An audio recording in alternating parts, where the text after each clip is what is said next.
रफ़ा news 18 में आप सभी का इस्तकबाल है। भोईगुड़ा के छतरीनाका पुरानी बस्ती में वाक़े G+2 इमारत की दूसरी मंजिल के जूतों के गोदाम में मंगल की सहपहर 3 बजे आग लगने का वाक़या पेश आया। मुकामी लोगों की इत्तला की बुनियाद पर जाए वक़ू पर पहुंची छतरीनाका पुलिस ने 2 फायर इंजनों के जरिए आग पर काबू पाया। कोई जानी नुकसान नहीं हुआ। दूसरी मंजिल पर लगी आग पर फायर इंजनों ने काबू पा लिया। मुकम्मल तफसीलात मालूम होना बाकी है।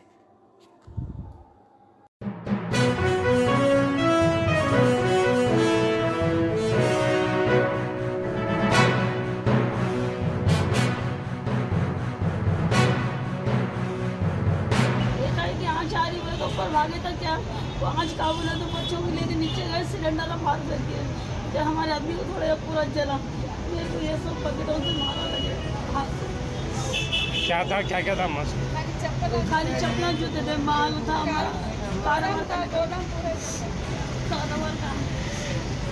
कितना नुकसान हुआ मतलब?